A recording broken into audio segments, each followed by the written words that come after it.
At dahil nga sa marami na namang nagre-request na mga kaimpakta natin na magluto daw ako ng kiniler or bilo-bilo na ilang beses ko naman nang nagawa. Nakatatlong vlog na yata ako nito sa Saudi. Tapos ilang beses ko na rin ito niluto doon, di ko lang vlinag yung iba. So andito po ako ngayon sa may San Carlos City New Public Market para bumili ng mga requirements sa lulutuin nating kiniler or bilo-bilo. Nakabili na pala ako, di ko na nabidyohan kasi ang dami kong bit-bit. May isa pa pala akong hindi nabili na sangkap guys ng ating kiniler, yung sago. Kasi alas 3 na ng hapon kami na malingki dito. Yung mga nagtitinda ng sago na nilaga na umuwi na. Kasi mabilis lang yun maubos. Kaya dapat umaga ka bumili kasi maaga din sila umuwi. Madaling araw kasi sila nagigising para magpakulo ng ibebenta nilang sago. Kaya yan, inutusan ko munang bumili yung kapatid ko ng palamig.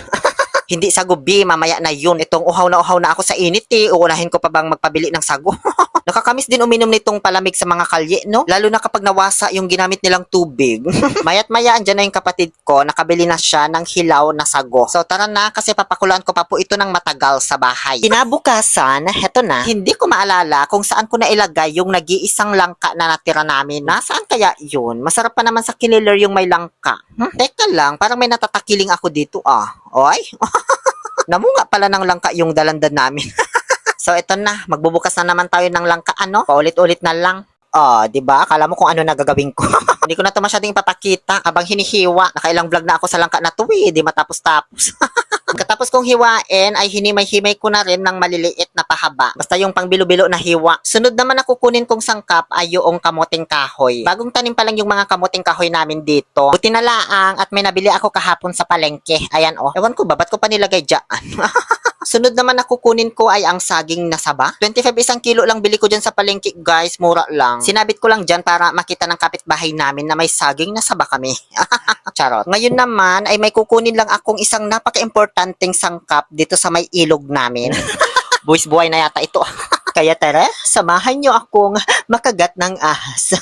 Saan na ba yun? Ito. Ay, hindi mali. Itlog ng ahas pala yun. Ito. Nasa paanan ko lang pala. Itlog ng palaka.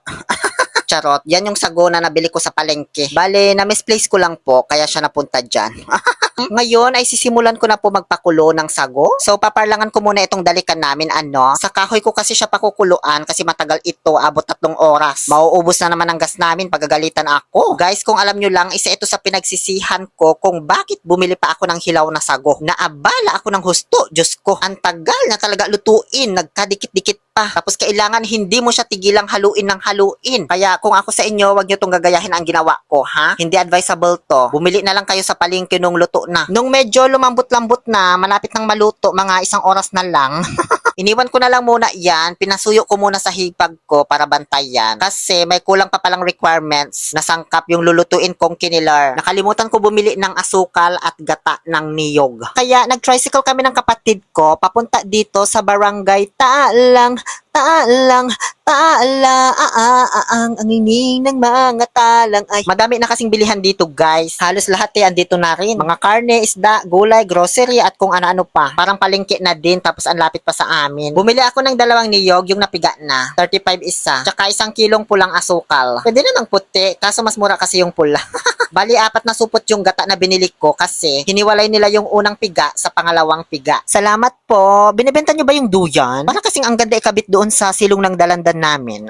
Pagdating ko sa bahay, ganyan na po naging itsura nung pinakuluan kong sago. Pwede na yan, parang itlog ng palaka, no, malalaki nga lang. Pinatakan ko ng liquid na food coloring na expired. Nahalungkat ko lang sa rep namin. Kasi ganun yung sago na gusto kong ilagay sa kiniler. Mas traditional kasi yung itsura kapag iba-ibang kulay na sago yung gamitin mo, tas malalaki. Ganun kasi yung lagi kong nakakain na kiniler nung bata pa ako.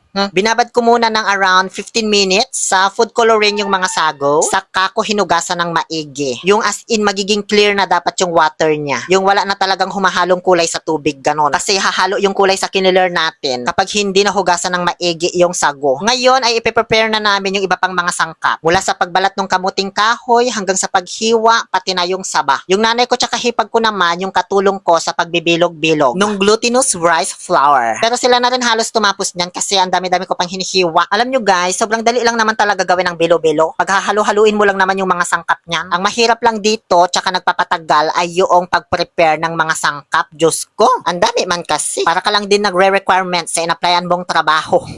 Maghihiwa ka pa, magbibilog-bilog pa, magbabalat, magpapakulo, Diyos ko. Ngayon, dalhin ko na lahat dito sa labas, yung mga sangkap, kasi dito ko lulutuin sa may dalikan ulit. Pero ibang klaseng dalikan na namin ito. Ito yung pinatong sa planggana. Yung kanina, pinatong sa lamesang kawayan, di ba? Ayun o yung nasa may dulo. Paparlangan ko na agad kasi malangaw. Baka sakaling magsialisa na sila kapag napausukan na ba. So, ganyan lang. Okay na yan. Madali na yan. Ituturo ko ba ba? Parang yung pagluluto ng sago yung na-highlight sa vlog na ito. Kung sa bagay, nakailang vlog naman na ako nito kahit di ko na ituro sa inyo. So, una, lagyan ng tubig yung malaking kaserola galing sa poso na mabuhangin.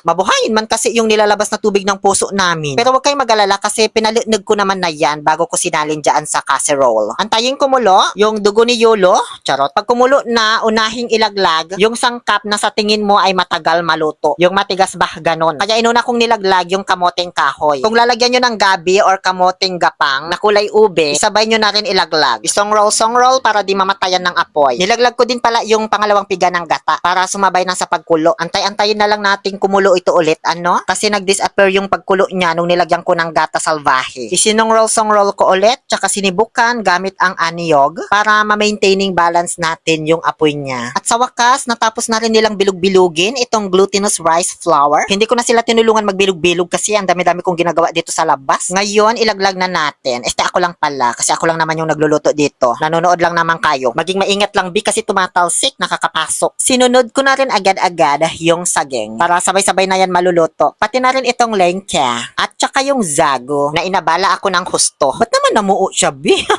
Maghihiwa-hiwalay din yan kapag napakuluan na at nahalo ng maigi. Kung napapansin nyo, medyo malabnaw siya, diba? Kaya para lumapot, kailangan siyang lagyan ng glutinous rice flour. Kaso may nagmando sa akin, sabi niya, i-direct ko na daw. O ayan tuloy, namuumuo para tuloy nagkaroon ng atukol-tukol na taba-taba sa ibabaw.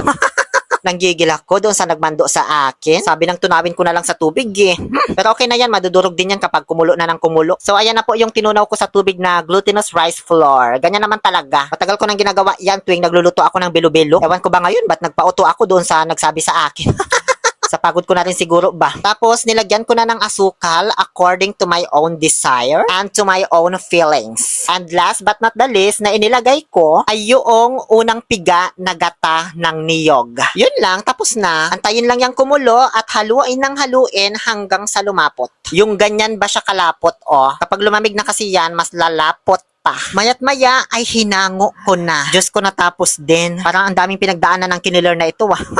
Mga kapitbahay, punta na kayo dito sa amin at magdala ng sarili ninyong yaong or mangkok para mabigyan ko kayo ng tig-2 sandok lang naman ha. Kasi marami pang kakain nito. So nauna nang kumuha yung tatay ko. Paborito niya kasi mga ganitong luto ng malagkit. Sumunod naman yung kapatid niya na tito ko malamang kapatid niya eh. Tapos, ayan, nanguna na naman yung nanay ko magsandok. Sabi ko ako magsasandok dyan eh. So ayan, ikaw na lang magsandok sa mga kukuha. Ginusto mo yan eh, nangunguna ka eh. Charot. Si tita ko naman yan. Pero ngayon, mama ko na siya. Ang tita mo noon, ngayon. Tapos mayat maya, ay, bumalik yung tito ko. Ayun na si auntie ko, pauwi na. Layo pa ng pinanggalingan yan para lang makahingi dito ng belo-belo. So ayan na po yung natira guys, matapos akong mamigay. Mas lumapot na yung consistency niya, di ba? Tama ba? Sunod ko naman na binigyan si Mark Vincent. Kakatapos ko lang maligo dyan kasi naging itata na ako sa init talaga guys. Diyos ko. Sobrang init man kasi magluto sa kahoy kapag nadangdang ka. Sunod naman si Auntie Marate. Parang malaki-laki itong lagayan mo ah. At ayun, pauwi na siya. Malayo-layo din uuwian niya. Tapos itong kapatid ko naman na bakit nakapantulog na tanghali pa lang. Sabi niya, videohan ko daw siya habang tinitikman. Tama na yan kasi ako naman yung susunod na kakain. Diyos ko, nagkandagutom na ako eh. Di ko pa natitikman itong niluto ko. At heto na, titikman na po natin ang luto kong... Ano ba yan? May mga dumadaan sa kalsada ba? Nahiya man tuloy akong sumubo. Naiilang kasi ako kapag may tumitingin sa akin. So, antayin nyo na lang yan hanggang sa humupa yung mga dumadaan sa kalsada, ano? So, ito na, titikman ko... Ang tagal naman maglakad nitong dumadaan, oy. So, ulitin natin, ito na talaga, ano? Titikman ko na... ano ba yan? So, ngayon, wala na pong taong dumadaan, kaya titikman ko na po ang aking nilutong bilo-bilo. Ayun, may dumaan na naman. At heto na talaga. Ano ba yan? Dumaan pa yung tatay ko. Hay nako, ipupuntis ko pa ba ito? Sarap pala. Nagutom na talaga ako. Bala na kayo dyan kung masarap o hindi. O sige na, thank you for watching. Please like, share, and follow, ha? Muli, ito po ang inyong Happy Pill Oliver Castro na nagsasabing, no to toxicity, let's make people happy.